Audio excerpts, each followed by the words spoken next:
Hi everybody, Trainer Cobb here coming at you.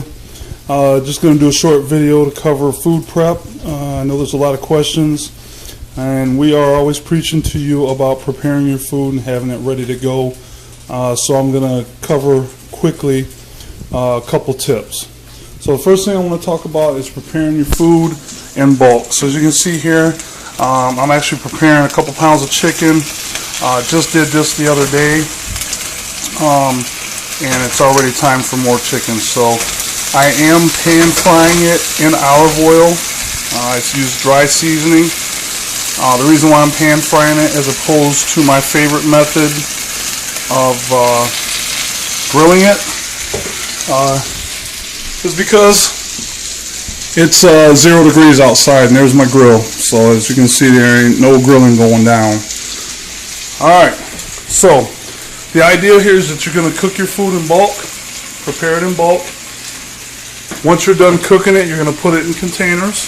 So all that chicken that's here is going to go in here. As you can see, I've got some basmati rice that we cooked up already, and then slice up some cucumbers. Once you prepare your food, what you're going to do is you're going to weigh your food on a food scale, and then you're going to put it in containers for the next day. You'll find that preparing ahead of time is a lot easier. In the beginning, it's going to take you a couple hours, but after you've done it for a couple weeks, there'll be nothing to it. So if your meal plan calls for 4 or 6 ounces of meat or whatever, you're going to measure your meat out and then place it in the containers, just like that. And then you're going to cover these up, throw them in the fridge. Alright? A couple things that you want to have in addition to, and real quick while we were talking about cooking in bulk, so we always buy our food in bulk. As you can see, we got a couple dozen eggs, we got a couple bags of fish, a couple bags of chicken in the freezer there. Buying in bulk is a lot cheaper from Sam's Club, Costco than it is just going day to day or whatever. But you got to do what suits you. For us, it's more economical and just makes more sense for us to buy in bulk. So, okay, you've got your food prepared. Now what? Well, you got to carry it. So you got a couple options here. Got a couple coolers. This big one is the one that me and Heather use when we know we're going to be together all day at the office or wherever. So we can put all of our food in this, and then we each have our own coolers if we're going to be going our separate ways. They come in different styles. Hers is like a soft-sided kind of one. Mine is hard-sided. There's pockets, different little compartments. You can put your protein powders, knives, forks, whatever you need. But when you walk out the door in the morning, you know, if you're a briefcase person, you should be walking out the door with your briefcase because that's part of your job. When you're trying to get fit, eating healthy is part of your job. So you should never leave home without your cooler. If you do, you've already set yourself up for failure for the day.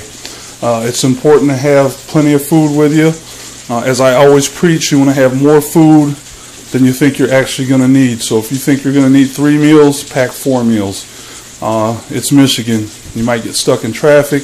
You might have to work late because somebody's stuck in traffic. And when you run out of food, what are your options? If you're stuck in an office somewhere, you're probably going to order in. If you are stuck in traffic, you're probably going to drive through somewhere. So have your food with you.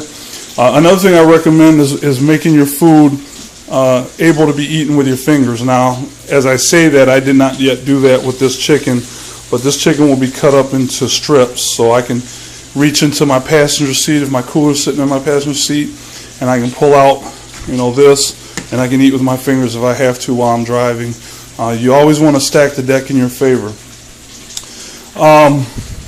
So, the next thing I want to cover is kind of what all you should have. So you should have a zillion of these Rubbermaid containers or Glad containers. We got a zillion of them, literally.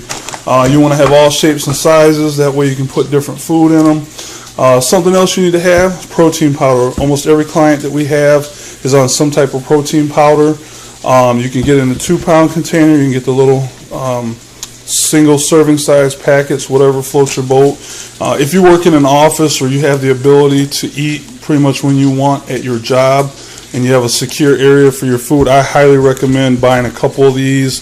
That way you can have 1 or 2 at home, have 1 at work. That way you're never without it. This might be more practical for you if you're on the go all the time.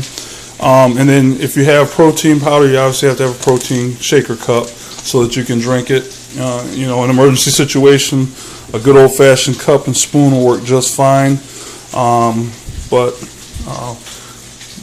These are pretty affordable. They come in all shapes and sizes. We got one version here is this, like the stackable Smart Shake cup.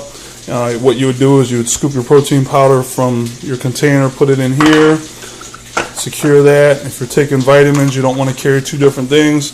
Take your vitamins, separate them out in there, and then you have your compartment for your protein powder on the top. This has a screen that breaks up the chunks of protein, and then of course has a spout. That's one option.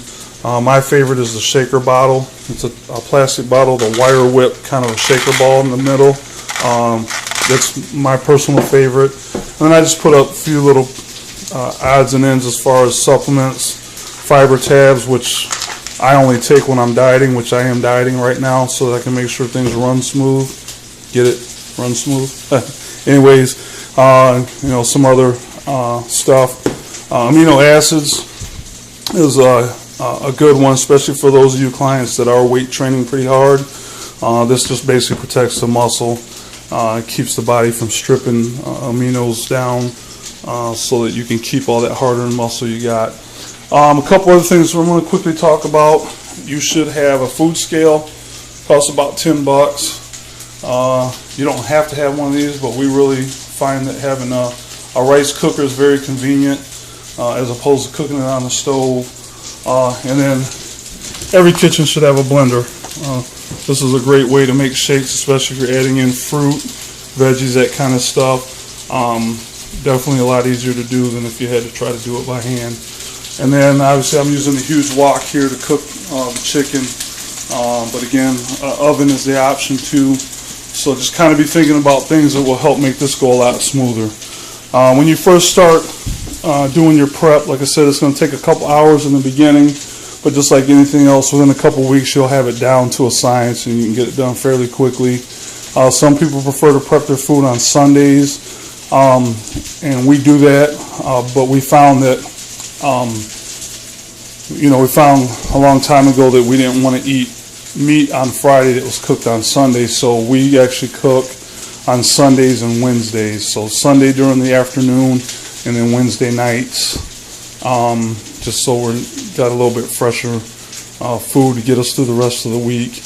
And then I wanted to talk to you about MyFitnessPal is an app that you can use to help track your food. This particular one I've used Spark People before. I like MyFitnessPal a lot better. It's a lot easier to use, and I like the mobile app that comes with it too. So this is actually for yesterday.